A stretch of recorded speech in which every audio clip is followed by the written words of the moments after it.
Today we're in the hot seat. 14 questions with the CEO of Coalcracker Bushcraft. These questions better not be hard.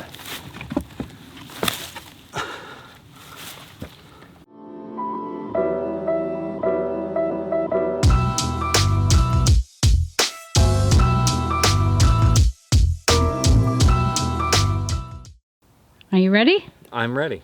Okay, the first question is... Do I have to like rapid fire answer these or like... No, you might have to think about it and take your time. Okay, first question. Paul Jones. Paul Jones says, dude, Coalcracker Emergency Shelter, it's been 3 months since you teased us with it. So what can you tell us about the emergency shelter? Who's Paul Jones? Paul Jones wants to know. No, so when you first said Paul Jones, I'm like, is this going somewhere? I thought it was a politician or something. Emergency shelter is almost ready to be released. We're getting a patent on it. So at least we're going through the process. So that is what was a little holdup. It's done, it's ready. They should be released by the end of the month. I know I said that probably 3 months ago, but it is soon. That was our holdup, is the legal stuff. Next question. The dog rescuer. He wants to know, where did you get those gloves, sir? I don't know. I wear Filson cutoff gloves, and then the brown ones came from Townsend's. Oh yeah, that's what he's referring to. The brown ones. The brown ones. Talk to us about your daily routine. Okay, so every day I get up in the morning, cup of coffee, take my kid to school, start the work day. If I get up earlier than that, earlier in the morning, I usually do computer work. Then I go to the warehouse, check on order status, I make some stuff, and then I usually head out in the afternoon and try to film videos. If I'm super tied up at the warehouse, I stay there. After I'm done all of that, I try to get a lifting session in, eat dinner, wrestling practice with my kid, dinner with the wife and kid after that, bed. Sounds like a pretty busy day. Yeah. This is a very hot topic. Many of your followers want to know what is up with the new intro music. One guy mentioned that your old music made him want to run through the woods with a spear. What's up with the new music? So when I was in Denver, Colorado at Outdoor Retailer, I ran into a guy because I was doing a vlog. You can go back and watch. I don't even know how long ago that vlog, 2 years. So I met this guy. He was like, what are you doing a vlog? We start talking. I've been in contact with him. He's a DJ, and he wanted to make me some music. So that was the vibe. I said, you do whatever you think my channel, however my channel vibes. That's what I got. So we'll change it up in the future, but for now, we're just chilling with the music. The old stuff was way more... The new stuff's like you're relaxed into it. So how does it feel? You have hit 100,000 subscribers on YouTube. How does that make you feel? Oh, I'm excited. Thanks everybody for subscribing to me. It's like sometimes it would be slow, then fast. I didn't have one hit video that I'm like, oh, I got 90,000 off one video. So that has me, it's just a consistent. My channel's very consistent in my mind. So that's a good thing. And I could see it just grows, and as I get 10,000 or 20,000 more subscribers at a time, you could tell how much more interactive everything is. So I'd rather that than just get big bursts of inactive people. So on the same topic, what advice would you give to a new YouTuber? You just have to make videos that you want to make and have a good time with it. Because if you're going to make videos to please people out there, it's not going to happen. Because there's so many people out there. And even if you make a good video, somebody's always going to have something negative to say, but for every negative comment, there's 40 good comments or 50 good comments.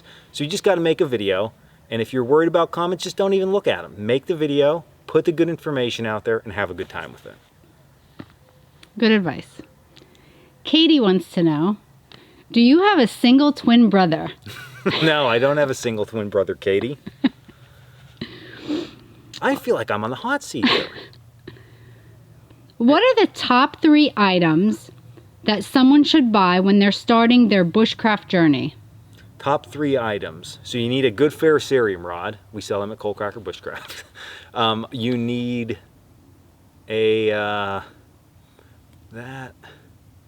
you need Bushcraft. Let me think. An axe. You need an axe. and you need, it doesn't even have to be a good axe, just get an axe. You can do everything with an axe, you can do with a knife if you learn that way. When you switch over, you don't need a big expensive knife. So I want to get that out there. So what do I say? Ferro rod. I think a flint and steel kit, because that's super fun. You're going to learn a ton about fire creation with those 2 items. So get those 2 things and an axe, and I think you'd be good. If you are going to go full bore, you're going to sleep, some type of tarp for shelter. Okay, she only asked for 3. Okay, well, okay. What's your favorite food to eat at camp? Oh, my favorite food to eat at camp. Does beer count as a food? No, that's a drink. Okay.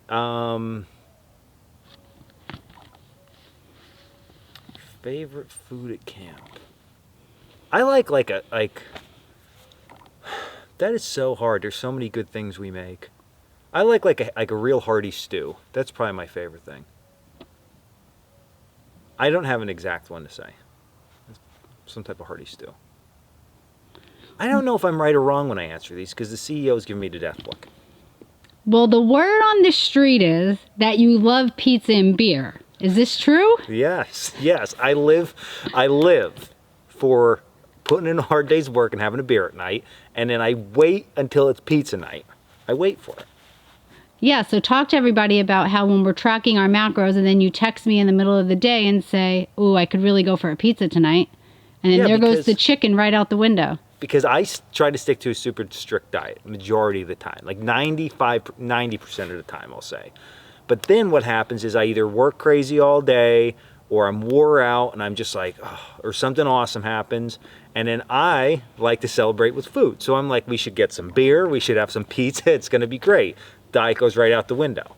But this is the way I look at it. If I have pizza and beer 2 days a week for 2 meals, and I eat on average 5 meals a day for 7 days, that's 35 meals. So if I eat 33 healthy meals and 2 bad meals, I'm going to do pretty good. And if you flip it around and said, well, you ate 33 bad meals and 2 healthy meals, are you going to be healthy? No. So that's how I justify it.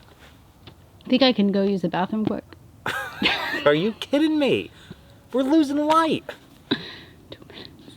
Are you kidding? Oh my God. Hold on 1 second, I'll be right back. Pause that. Now the CEO has to use the bathroom. And it is crazy.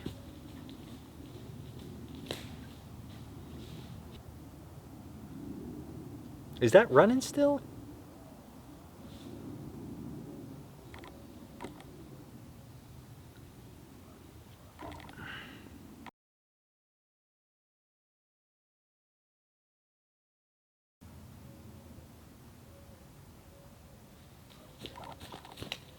Literally, we're in the middle of it. Okay, I'm back. All right, next question. How do you feel when your followers ask to see more of your son Jackson videos? No, I love that, number one, because it's awesome that they like seeing kids out here and doing stuff. Part two of that is because he's in school. We're always doing something, so it's hard to get like a lot of time out here right now with him. So that'll change in the summer. And then 3, it's crazy to film with a kid. It's crazy. Okay, let's get started. See how you're up high? Yeah. You can't.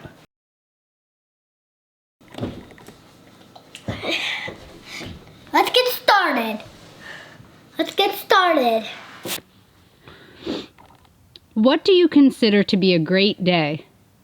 What do I consider being a great day? I think, of course you could say being in the woods, because I get to spend time in the woods all the time, but I think if I get to be with my family, do just anything that's fun, and which could be outside in the woods, skateboarding with my kid, definitely not shopping at Target, anything like that, and then pizza and beer. If I do that, I'm good. So if we camp and have pizza and beer, It's a good day. it's a dialed in point. Oh, I have other things to add to that. Go ahead. I cannot like just sit around and not do anything. So if I don't have like stuff on Instagram, stuff on YouTube, I didn't do any work, it drives me nuts. I have to do that. I have to feel like I had a full complete day. Or if we work, like if we work real hard, if we're working, even if it's just here doing stuff at the property, you put a full day's work in, I'm content. If I like didn't get stuff done, not good. Yeah, one thing about you, you never sit down. No. There's never a time when we're actually sitting on the couch. No, and then you scream at me. Ever. So what would you say sets you apart from other bushcrafters or survivalists? So what separates me? So number one, I'm just myself. What you see is what you get. So if you come to a class, this is how I am. I think that over the last few years, I really switched over to, not that I don't make content for people, but I make what I want to make and put out there that I think is important. So you're really getting a full version of me. So I think that's important. And I spend a ton of time out here. Like, this is my life. So I'm not just pretending I'm out here. I'm not holding up a new shiny knife saying, this is how you do it. Like, I don't critique that. Now I make knives. So I'm like, okay, now I have more info. So I research everything. I put a lot of time in everything. I'm out here doing it. I'm dirty. At classes, I'm in the dirt with the students, getting it done, staying out here the whole time. It's that's what I'm doing. Cold. And she's cold. Shivering.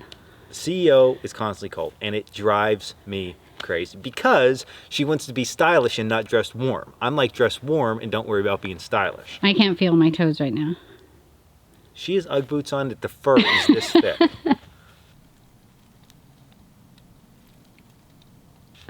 I don't understand it. So last question. I will say that when I got super lean last year, which now I'm trimming down again, at the beginning of this winter, I would be frozen to death. In the house, in the car, in the woods, frozen to death because I had no body fat on. Mm-hmm. Then I had to put a little bit more body fat on, fine. Now I'm going to lose all my body fat for the summer, but I'll be good for the summer. So I need to cycle. And the only time I'm warm is when I'm in my car by myself. Oh. I feel weird too because I keep looking at the camera. I don't know, look at you or the camera. The camera should have been next to your head. Last question. Who inspires you to get up every day and, as you would say, crush the day? I think just myself. I just want to just do better.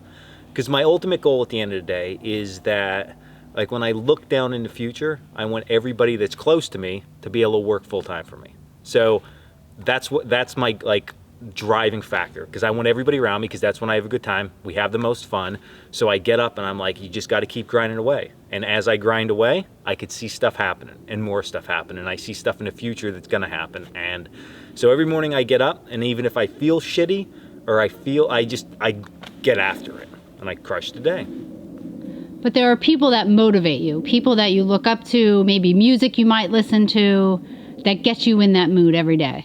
Oh, I get the question now. So I have a lot of stuff internal. Yeah. But then I do listen to a lot. So like Andy Frisella from First Form, he gets me just wild and wound up. So I'm pumped up from him. Gary V, I get like he says, at first I didn't like Gary V. Now I'm like, yes, grinding away. Rob Bailey's another one, like grinding away. I like to listen to his music, and it gets me pumped for the day. So those guys are definitely, and then there's like the Instagram motivation kind of, and not like you can do better, but like the people who are super hardcore. Like when I'm thinking about like I need to eat right and it sucks to eat good and I don't want to eat chicken anymore, and I watch things and they're like, eat that motherfucking food, you bitch. And I'm like, I'm going to just eat the food. So that kind of stuff. So do you feel like when people put curse words in what they're saying, do you feel it motivates you more? Cursing. Yeah, cursing. Yeah, because that's how they fucking feel. Well, here's the thing. So people get mad. I did. Do you remember the title we had, and it was like sharp as fuck? Mm-hmm. Okay, people were like up in arms about that. We talk like that, and I don't know. People I'm around, that's how we talk. That's how we express ourselves. I don't think it's bad. No, I agree with you. Yeah, and I own my own business, so if I want to scream fuck in the warehouse all day, I can. I don't have to be politically correct. Well, that's the end of the questions. That was easy. That wasn't easy. I'm sweating. Oh, man. All right. Until next time. Till next time. Stay in the woods.